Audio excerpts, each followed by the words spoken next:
Hey dears, welcome to Saya Designs. എൻ്റെ പേര് Sandra. നമ്മൾ ഇന്ന് നോക്കാൻ പോകുന്നത് കൈക്കുഴി എങ്ങനെയാണ് നമുക്ക് പെർഫെക്റ്റ് ആയിട്ട് വരയ്ക്കാം എന്നുള്ളതാണ്, വരച്ച് വെട്ടാം എന്നുള്ളതാണ് കേട്ടോ. നമ്മളിപ്പോൾ ഡ്രസ്സൊക്കെ ചെയ്യുന്ന സമയത്ത് ഒട്ടുമിക്ക ആൾക്കാരും നേരിടുന്നൊരു പ്രോബ്ലമാണ് കൈക്കുഴിയുടെ ഭാഗം ടൈറ്റായി പോവുക, അല്ലെങ്കിൽ ലൂസായി പോയിട്ട് അവിടെ ഇങ്ങനെ ചുളിവുകൾ വരിക, നെക്കിൻ്റെ പോർഷൻ്റെ ആ ഒരു താഴത്തേക്ക് ഇങ്ങനെ ഒരു മടക്കുകളോ ചുളിവുകളോ ഒക്കെ വരിക. അപ്പോൾ ഇതൊക്കെ നമുക്ക് ഈസി ആയിട്ട് എങ്ങനെ റിമൂവ് ചെയ്യുക, അല്ലെങ്കിൽ അത് എങ്ങനെ വരാതെ നമുക്ക് നോക്കാം എന്നുള്ളതാണ് ഇന്നത്തെ വീഡിയോ കേട്ടോ. ഇതെല്ലാവർക്കും എന്തായാലും യൂസ്ഫുൾ ആയിരിക്കും. അപ്പോൾ മടുപ്പിക്കാതെ നമ്മളിതാ ഡയറക്റ്റ് വീഡിയോയിലോട്ട് തന്നെ പോവുകയാണ്. ആദ്യം നമ്മൾ ഷോൾഡറിൻ്റെ പകുതി, അതായത് നമുക്ക് മാർക്ക് ചെയ്യേണ്ടത് പകുതി നമ്മൾ രണ്ടായിട്ട് ഫോൾഡ് ചെയ്തിട്ടാണല്ലോ മാർക്ക് ചെയ്യുന്നത്. അപ്പോൾ ഷോൾഡറിൻ്റെ ഹാഫ് നമ്മൾ നോക്കിയിട്ട് ഇതാവുന്ന മാർക്ക് ചെയ്യാണ്. എനിക്കിവിടെ 14 ആയിരുന്നു, 14/2 എന്ന് പറയുമ്പോൾ 7. അപ്പോൾ ഞാനിത് 7 ഒന്ന് മാർക്ക് ചെയ്ത് കൊടുത്തിട്ടുണ്ട്. ആദ്യം നെക്കൊക്കെ ഞാൻ ജസ്റ്റ് ഒന്ന് വരച്ച് വെച്ചിട്ടുണ്ടായിരുന്നു. അപ്പോൾ ഷോൾഡറും ആം ഹോളും ആണല്ലോ നമുക്കിതിൽ മെയിനായിട്ട് വരുന്നത്. അപ്പോൾ ഞാൻ ഇതേ ഷോൾഡർ 7 എടുത്തിട്ട് മാർക്ക് ചെയ്തിട്ടുണ്ട്. 14 ആയിരുന്നു, അതിനെ 2ആയിട്ട് ഡിവൈഡ് ചെയ്തിട്ട് 7 കേട്ടോ.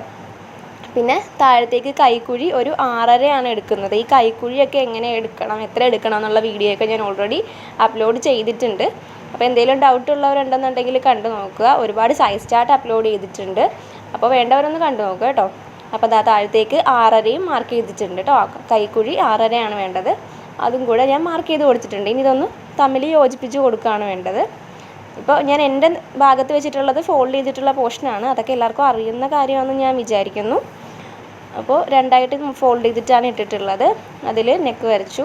നെക്കൊന്നും ഇപ്പോൾ ഇതിന് ആവശ്യമില്ല, ഈ ഒരു കണ്ടൻറ്റിന് ആവശ്യമില്ലാത്തത് കൊണ്ടിട്ട് ആം ഹോളും ഷോൾഡറുമാണ് ഇപ്പോൾ വരച്ചിട്ടുള്ളത്. എന്നിട്ട് നമ്മൾ ആ ആം ഹോളിൻ്റെ എൻഡിൽ നിന്ന് നെക്ക് ലൈൻ വരച്ച് കൊടുക്കുകയാണ് നേരെ കേട്ടോ. നേരെ നെക്ക് ലൈൻ വരക്കുകയാണ്. ചെസ്റ്റിൻ്റെ ഫുൾ സൈസ് ആ നെക്ക് ലൈൻ കൊണ്ട് തീരില്ല, നമുക്ക് കുറച്ചും കൂടെ മുന്നോട്ട് വരയ്ക്കാനുണ്ട്. അപ്പോൾ ചെസ്റ്റ് എത്രയാണോ വേണ്ടതെന്ന് നോക്കിയിട്ട് നമുക്ക് അതും കൂടെ ഒന്ന് അങ്ങോട്ട് ലൈൻ വരച്ച് കൊടുക്കാം.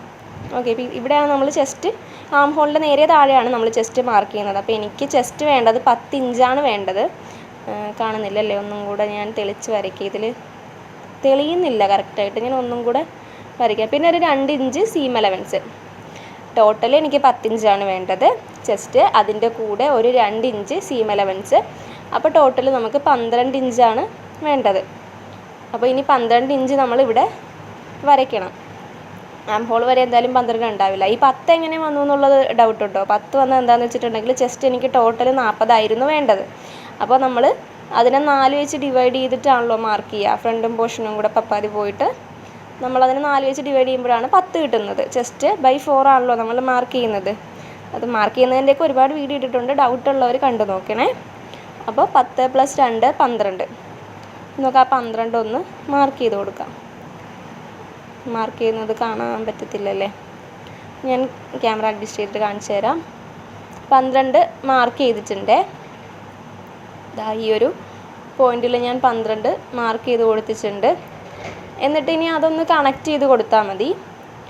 ആം ഹോളിൻ്റെ അവിടെ നമ്മൾ ചെസ്റ്റ് ലൈൻ വരച്ചിട്ടുണ്ട്, അങ്ങോട്ടേക്ക് ഈ ഒരു 12 നമ്മൾ കണക്ട് ചെയ്യും. ഇപ്പം നമുക്ക് ആ ഒരു കറക്റ്റ് ഷേപ്പ് കിട്ടിയിട്ടുണ്ടല്ലോ. അപ്പോൾ ഇത്രയും മനസ്സിലായല്ലോ. നമ്മൾ ആദ്യം ഷോൾഡർ ആം ഹോൾ വരച്ചു, ചെസ്റ്റ് ലൈൻ കംപ്ലീറ്റ് ചെയ്തു. അത്രയാണ് നമ്മളിപ്പോൾ ചെയ്തിട്ടുള്ളത്. ഇതിൻ്റെയൊക്കെ മെഷർമെൻറ്റ്സൊക്കെ നമ്മൾ എടുക്കുന്നത് എങ്ങനെയാണെന്നൊക്കെ ഞാൻ ഓൾറെഡി ഇട്ടിട്ടുണ്ട് കേട്ടോ, അതാണ് ഞാൻ ഡീറ്റെയിൽഡായിട്ട് പറയാത്തത്. ഇനി നെക്സ്റ്റ് സ്റ്റെപ്പ് എന്ന് പറയുന്നത് നമ്മൾ ആം ഹോളിൻ്റെ ആ ഒരു കോർണറിൽ നിന്നും നേരെ മേളിലേക്ക് 1 ഇഞ്ച് ഇതേപോലെ മാർക്ക് ചെയ്ത് കൊടുക്കുക. ഒരു ലൈൻ എക്സ്ട്രാ വീണിട്ടുണ്ട്, ശ്രദ്ധിക്കേണ്ട. ഈ വലിയ ലൈനില്ല, ശ്രദ്ധിച്ചാൽ മതിയേ. 1 ഇഞ്ചാണ് ഞാൻ ആ ഒരു കോർണറിൽ നിന്നും വരച്ചിട്ടുള്ളത്. ഇനി അതിലൂടെ നമുക്ക് ആ ഒരു കർവ് വരച്ച് കൊടുക്കണം. ആം ഹോളിന് വേണ്ടിയിട്ടുള്ള കർവ് ഉണ്ടല്ലോ, ആദ്യം നമ്മൾ ഇങ്ങനൊരു കർവ്, ഒരു റഫായിട്ടൊരു കർവ് ഇങ്ങനെ വരച്ച് കൊടുക്കുകയാണ് ചെയ്യുന്നത്. ഈ കർവിലല്ല നമ്മൾ വെട്ടുന്നത്, ഇങ്ങനൊരു കർവ് വരച്ച് കൊടുക്കുകയാണ് വേണ്ടത്. എന്നിട്ട് അതൊന്ന് നന്നായിട്ട് ഞാൻ ക്ലിയർ ആക്കി കാണിക്കാവേ. ഇത് ലൈറ്റ് അടിക്കുന്നതുകൊണ്ടാണ് ക്ലിയർ ആവാത്തത്. അപ്പോൾ ഞാൻ ഒന്നും കൂടെ അതിൻ്റെ പുറമേ വരച്ചിട്ട് ഇങ്ങനെ കാണിച്ചു തരാം. അപ്പോൾ നമ്മൾ 1 ഇഞ്ച് മുന്നോട്ട് എടുത്തിട്ട് ഇതേപോലെ ഒരു കർവ് വരച്ച് കൊടുത്തിട്ടുണ്ട്. താഴത്തെ ലൈനിലും മേളത്തെ ലൈനിലും മുട്ടിയിട്ട് ഇതേപോലെ ഒരു കർവ് വരച്ച് കൊടുത്തിട്ടുണ്ട്. ഇവിടം വരെയുള്ള ലെങ്ത് 1 ഇഞ്ചാണ്. ഞാനത് മേളിൽ ഒന്ന് എഴുതി കൊടുത്തേക്കാം. 1 ഇഞ്ചാണ് നമ്മൾ കോർണറിൽ നിന്ന് നേരെ മുകളിലേക്ക് എടുത്തിട്ടുള്ളത്. ഇനി അടുത്തതായിട്ട് നമ്മൾ ചെയ്യാൻ പോകുന്നത് നമ്മുടെ ഷോൾഡറിൻ്റെ ആ ഒരു ലൈൻ മാർക്ക് ചെയ്തിട്ടുണ്ടല്ലോ, പോയിൻ്റ് മാർക്ക് ചെയ്തല്ലോ, അവിടെ നിന്ന് നേരെ താഴത്തേക്ക് ഒരു 4 ഇഞ്ച് ഇതേപോലെ മാർക്ക് ചെയ്ത് കൊടുക്കണം. അതൊന്ന് എഴുതി കൊടുക്കുക, അല്ലെങ്കിൽ നിങ്ങൾക്ക് ലാസ്റ്റ് ഡൗട്ട് വരും. ഒരു 4 ഇഞ്ച് ഇതേപോലെ ഞാൻ മാർക്ക് ചെയ്ത് കൊടുക്കുന്നുണ്ട്. പിന്നെ നമ്മുടെ ചെസ്റ്റ് ലൈനിൻ്റെ എൻഡിൽ നിന്നും ഒരു 2.5 ഇഞ്ചും കൂടെ അവിടുന്ന് നേരെ ഇങ്ങോട്ടേക്ക് ഒരു 2.5 ഇഞ്ച് മാർക്ക് ചെയ്ത് കൊടുക്കുന്നുണ്ട്. മാർക്കിംഗ് ഒക്കെ ക്ലിയർ ആയില്ലെങ്കിൽ ശരിയാവില്ലല്ലോ. 2.5 ഇതാ ഞാനിവിടെ എഴുതി കൊടുക്കുന്നുണ്ട്. അപ്പോൾ മേളിൽ നിന്ന് 4 ഇഞ്ചും താഴെ നിന്ന് ഒരു 2.5 ഇഞ്ചും മാർക്ക് ചെയ്തിട്ടുണ്ട്. ഇനി എന്താ ചെയ്യേണ്ടതെന്ന് വെച്ചിട്ടുണ്ടെങ്കിൽ നമ്മൾ ആ ഒരു 1 ഇഞ്ചിൻ്റെ കർവ് നമ്മൾ വരച്ചു കൊടുത്തിട്ടുണ്ടായിരുന്നല്ലോ. കോർണറിൽ നിന്ന് 1 ഇഞ്ച് കർവ് വരച്ചു കൊടുത്തിട്ടുണ്ടായിരുന്നു. ആ കർവിൽ നിന്ന് വേണം ആ കോർണറിൽ നിന്ന് നമ്മൾ ഇതേപോലെ വെച്ച് കൊടുക്കുക. എന്നിട്ട് ആ ഒരു സെൻറ്റർ പോർഷനിൽ നിന്ന് കോർണറിൽ നിന്ന് വെക്കുമ്പോൾ സെൻറ്ററിൽ കിട്ടുമല്ലോ. അപ്പോൾ ആ കർവിൽ നിന്ന് വേണം നേരെ താഴത്തേക്ക്, അല്ലാണ്ട് കോർണറിൽ നിന്ന് മേലോട്ട് എടുക്കരുത്. കർവിൽ നിന്ന് നേരെ താഴത്തേക്ക് ഒരു 1/2 ഇഞ്ച് താഴത്തേക്ക് മാർക്ക് ചെയ്യുക. ഒരിക്കലും കോർണറിൽ നിന്ന് മേലോട്ട് ചെയ്യരുത്, കർവിൽ നിന്നും താഴത്തേക്ക് ഇങ്ങോട്ടേക്ക് കേട്ടോ 1/2 ഇഞ്ച് മാർക്ക് ചെയ്യണം. അപ്പോൾ ഞാൻ ആ ഒരു പോയിൻ്റ് ഇവിടെ ഇങ്ങനെ ഒരു ഇൻഡ്യൂട്ട് കൊടുത്തിട്ടുണ്ട്.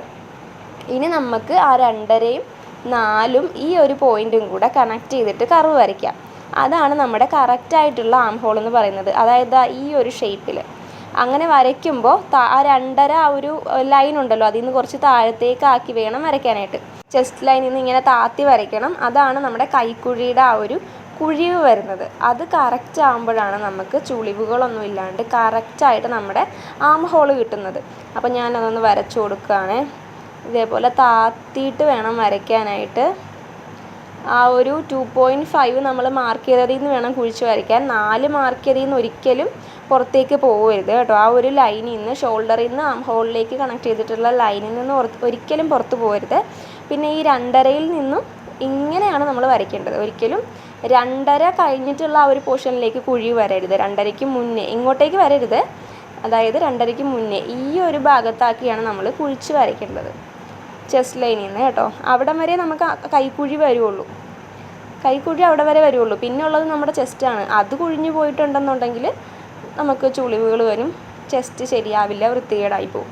അതാണ് ഒരുപാട് പേർക്ക് സംഭവിക്കുന്ന കാര്യം. നമ്മൾ കൈക്കുഴി വരയ്ക്കുമ്പോൾ അത്രയും പോർഷനിൽ മാത്രമേ നമ്മൾ കുഴിച്ച് വരയ്ക്കാവുള്ളൂ. അത് കഴിഞ്ഞിട്ട് കുഴിക്കരുത് ചെസ്റ്റ് ലൈനെ. എന്നിട്ട് നമുക്കിത് എങ്ങനെ ഇനിയൊന്ന് കട്ട് ചെയ്തെടുക്കാൻ നോക്കാം. ഷോൾഡറിൽ നിന്ന് വേണം തുടങ്ങാനായിട്ട് കേട്ടോ. എന്നിട്ട് ഷോൾഡറിൽ നിന്ന് ഇതേപോലെ ഒന്ന് കട്ട് ചെയ്ത് കൊടുക്കാം. ഇതൊക്കെ കട്ട് ചെയ്യുന്ന സമയത്ത് ഒരിക്കലും നമ്മൾ ധൃതി വെക്കാൻ പാടില്ല. പയ്യെ നമ്മളുടെ ടൈം അനുസരിച്ച് നമുക്ക് സാവധാനം കട്ട് ചെയ്തെടുത്താൽ മതി.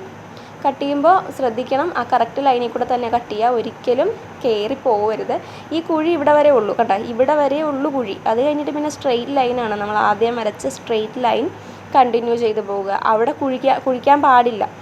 ഇവിടെ മാത്രം, അതായത് ആ കോർണറിൻ്റെ ആ ഒരു പോർഷനിൽ മാത്രമേ കുഴി വരാവുള്ളൂ. ഞാനത് എടുത്തെടുത്ത് പറയുന്നത് അവിടെയാണ് എല്ലാവർക്കും മിസ്റ്റേക്ക് വരുന്നത്. ഈ കുഴി ഇവിടെ വരെ പാടുള്ളൂ. ഇവിടെ നിന്ന് ഇങ്ങോട്ട് സ്ട്രെയിറ്റ് ആയിരിക്കണം. അതെപ്പോഴും ശ്രദ്ധിക്കേണ്ട കാര്യമാണ്. ആ സ്ട്രെയിറ്റ് ലൈനിൻ്റെ പോർഷനിലും ഒട്ടുമിക്ക ആൾക്കാരും കുഴിച്ചാണ് വരയ്ക്കുക. കാരണം ഈ കുഴിവ് അങ്ങോട്ട് കണ്ടിന്യൂ ചെയ്ത് പോകും. അങ്ങനെ കണ്ടിന്യൂ ചെയ്ത് പോകുമ്പോഴാണ് ചുളിവ് വരുന്നതും ആം ഹോള് ശരിയാവാണ്ടും വൃത്തികേടായിട്ടും വരുന്നത്. അപ്പോൾ വീഡിയോ ഇത്രയേ ഉള്ളൂ. ഇങ്ങനെയാണ് നമ്മൾ കൈക്കുഴി നീറ്റായിട്ട് വരയ്ക്കുന്നത്. വേറെ എന്തെങ്കിലും വീഡിയോസ് വേണമെങ്കിൽ ഒന്ന് കമൻറ്റ് ചെയ്യുക. വീഡിയോ ഇഷ്ടമായിട്ടുണ്ടെങ്കിൽ ഒന്ന് സബ്സ്ക്രൈബ് ചെയ്ത് സപ്പോർട്ട് ചെയ്യുക.